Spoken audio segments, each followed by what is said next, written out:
आप देख रहे हैं लखनऊ दर्पण न्यूज इंडिया की सच्ची अच्छी खबर देखने के लिए सब्सक्राइब जरूर करें। खबर अच्छी लगे तो लाइक कमेंट करना ना भूलें। आपको ले चल रहे हैं लखनऊ सरोजनगर तहसील। यहाँ पर काफी गंदगी पाई जा रही है। दिनेश सिंह चौहान वरिष्ठ उपाध्यक्ष बार एसोसिएशन द्वारा दिया गया बयान। लखनऊ को स्मार्ट सिटी कहा जाता है, लेकिन हमारी तहसील लखनऊ सरोजनगर कितनी स्मार्ट है। स्मार्ट भारत स्वच्छ भारत अभियान कहा जाता है।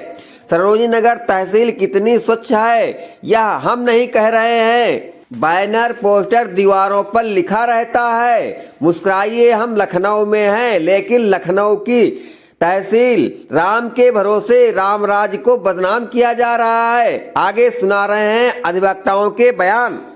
क्या कह रहे हैं कि घास फूल के साथ साथ यहाँ पर ना तो ये जो हैंडपैप लगाया गया उसके बगल में गड्ढा भी है, ये जो कूलर वाटर कूलर लगा हुआ उसकी साफ सफाई भी नहीं होती, उसके आसपास भी गंदगी। क्या कहना चाहेंगे इसके समय? कहना चाहेंगे कि जो एसडीएम साहब यहाँ के मुखिया हैं, इनका रवैया ठीक ठाक नहीं है। इसको एप्लीकेशन 1 महीना पहले दिया गया था तहसील में साफ सफाई के संबंध में। इंडिया मार्क का न लगे हुए 2 महीना हो गया, 3 महीना लगभग हो गया है। वो गड्ढा खोद गया था, गड्ढा तक बराबर नहीं किया। इसकी शिकायत भी की गई थी। इन लोगों ने कहा हम समय से करा देंगे, लेकिन ये पूरे परिसर में घास जमी हुई है, बीमारी फैल रही है, मच्छर फैल रहे हैं। इनसे जब बात की जाती है तो फोन पर कहते हैं कि हम करा देंगे, परेशान न हो। इनके पास समय नहीं रहता पब्लिक से मिलने के लिए, खासकर वकीलों से मिलने का समय नहीं रहता। और ये जो वाटर कूलर लगा हुआ है इसके वजह से सब काई जमी हुई है। जाने में दिक्कत ये होती है कि नीचे पानी भरा और काई भरी है। आदमी पानी पीने जाएगा तो गिर चोटिल होगा। ये बगल दिखना चाहेंगे, घास लगी है बगल में, बड़ी बड़ी घास इन्होंने खड़ी कर रखी हुई है, इसकी सफाई नहीं कराई। अब बल्कि इसके एवज में इन्होंने अपने परिसर में जहाँ इनका आवास बना हुआ है उसमें बड़े बड़े पेड़ लगवाए हैं सुंदर तरीके से, उसकी सफाई कराई है। बाकी अधिवक्ताओं के परिसर की इनका कोई मतलब नहीं है। इनसे कई बार प्रार्थना पत्र दिया गया, इसको कोई कार्रवाई इन्होंने नहीं किया, जो आपके सामने जग जाहिर है। इसका हम विरोध करते हैं। यहाँ पर किसी प्रकार की मंडी टाइप में लगती है, उसके लिए आप लोग क्या कहना चाहेंगे? मंडी तो नहीं कह सकते, लेकिन प्रॉपर्टी डीलरों का जमवाड़ा लगता है, जिसको मंडी कहना थोड़ा गलत होगा। एजीएम के परिसर के पीछे जहाँ आवास बना रखे गए हैं लोगों ने, आवासों में इन्होंने कार्यालय बना रखा है। जो अवैध वसूली का काम करते हैं, सारे प्रॉपर्टी डीलर जो आते हैं, जो बाहर के जो धनाढ़ लोग, वो पीछे जाके ऑफिस में बात करते हैं, उनको पैसा देते हैं। उस चक्कर में जो आम वकील होता है उनकी बात वो नहीं सुनते हैं। जब कभी गंदी गर्मा कोई बहस हो जाती है तो लोग कहते हैं आपका आवास बेकार गया था, आवास नहीं जाना चाहिए था। जबकि प्रॉपर्टी डीलर उनसे झगड़ा इसलिए नहीं होता है कि उनको पैसा देना होता है, पीछे पैसा देना सेफ होता है। अधिकारियों की ये बाहर से दिखता नहीं है, कोई वीडियो नहीं बना सकता, कोई पत्रकार वहाँ जा नहीं पाता, इसलिए पीछे आवास को इन्होंने कार्यालय बना रखा है, जो गलत है। तो ये कार्यालय कितने काम होता है ये आवास? शाम को 5 बजे के बाद, 5 से 7 कहा जब चले आइए आप जाकर के पूरी जो है जमवाड़ा लगता है इन डीलरों का, दलालों का। वो लोग पैसा पीछे देते हैं, ऑफिस में काम करते हैं। किसी लेखपाल के पास कोई पट्टिका नहीं लगी है, कौन लेखपाल किस नाम का है, उसकी मोहर क्या है, और अपने अपने कमरे में बैठे तो पक्का ये कंफर्मेशन हो जाए कि ये लेखपाल पर है। लेखपाल को पूछना संभव नहीं हो पाता, इसलिए आदमी झगड़ा होता है। इस विषय में इससे पहले आपने आवाज उठाई या किसी ने? इसके पहले कई बार प्रार्थना पत्र दिया गया। एक हमारा ही मोटो था मामला था, इसमें विवाद हुआ था। इन्होंने तहसील लेखपाल से विवाद हो तो उन्होंने कहा कि आप आवास में बेकार गए थे, तो हमने कहा आवास में कार्यालय बना रखा था। इन्होंने आवास में कार्यालय बना रखा, जब वहाँ बातचीत करने का तो विवाद हुआ। विवाद में उन्होंने कहा कि एसडीएम साहब ने कि आपको आवास नहीं जाना चाहिए, जबकि आवास में जब कार्यालय बना रखा 10 से 5 वहाँ वर्किंग आवर्स में जब लेखपाल और कानून वहाँ बैठेंगे तो आदमी जाएगा तो वही बात करने के लिए। जबकि इनके स्थान निश्चित है, वहाँ बैठते नहीं है, अपने अपने स्थान में बैठे, समस्या का समाधान हो जाएगा। ये लोग पीछे बैठते हैं, समस्या बनी हुई है।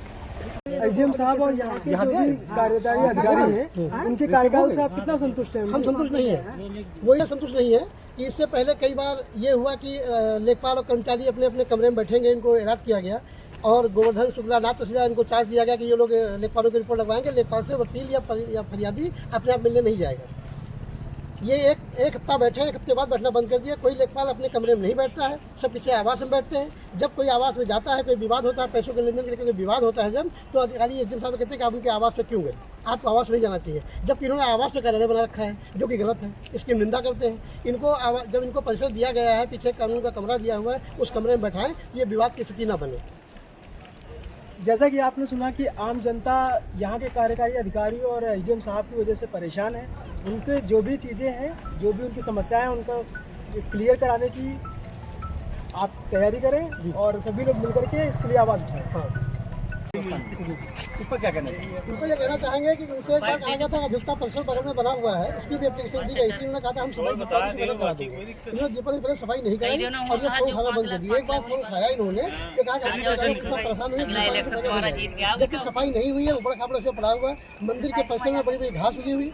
अभियुक्ताओं की जो परिसर में गली है वो बड़ी गंदी है, ये देखने तक नहीं जाते। इनसे कहने देखने के बाद समय नहीं है। इनको बाउंड्री बनाने के बाद समय इनके पास है, अडानी की बाउंड्री बनाने के लिए। बाकी तहसील वकीलों की समस्याओं के लिए इनके पास समय नहीं है। ये किसी पब्लिक से मिलते नहीं है, न कोई सफाई कराते। इन्होंने इसके एवज में जो पैसा इनको मिला था उसकी सफाई उन्होंने अपने परिसर के सामने कराई। उन्होंने बड़े पेड़ लगवाए, घास लगवाई, मखमली घास लगवाने के मूड में है, लगवा रहे हैं।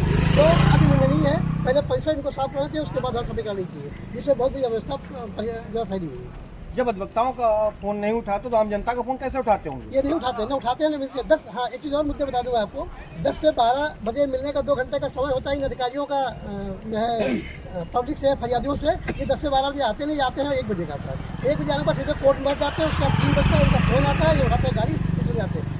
जनता से मिलना ही नहीं चाहते। जनता से न मिलना चाहते, जनता की बात सुनना चाहते हैं। अच्छा, तहसील दिवस में भी कोई कारण नहीं होता, लोग एप्लीकेशन पर एप्लीकेशन देते रहे तो चले जाते हैं। तहसील दिवस की कार्यवाही इसने सुना है, योगी आदित्यनाथ के निर्देश पर इन्होंने तहसील का नाम रखा था संपूर्ण समाधान दिवस, जबकि पूरा फर्जी है। कोई मतलब इसका नहीं, फर्जी विस्तार दिखाया इन्होंने। तमाम एप्लीकेशन हमने दे रखी है जिसका इन्होंने विस्तार फर्जी दिखाया। और किसी भी अधिकारी को जो बुलाया जाता है इनके साथ में आते हैं सामने, किसी से कुछ पूछते नहीं है कि आप क्यों करने आए, कार्रवाई क्यों नहीं किया। ये केवल एप्लीकेशन मार्क करते हैं, उसकी रसीद मिलती है, रसीद मिलने के बाद आदमी घर चला जाता है। 2 महीने बाद आदमी परेशान हो जाता है तो दोबारा आना बंद कर देता है। इसी का नतीजा है कि आज यहाँ एप्लीकेशन या फरियादी कोई नहीं आया। किसी की जवाबदेही नहीं तय की जाती। किसी कोई जवाबदेही नहीं, किसी अधिकारी से पूछा तो नहीं जाता कि आपने काम क्यों नहीं किया है, अब क्यों नहीं किया, कब तक करोगे, इसलिए नहीं पूछते। इनकी सबकी मीठी भगत है, सब अधिकारी एक है, सब एक ही चट्टे बट्टे के आदमी है, कोई काम नहीं करना चाहते। इसीलिए उनको बुलाते हैं कि बैठे चाय पानी करा कि इनको वापस भेज देते हैं, जो निंदनीय है।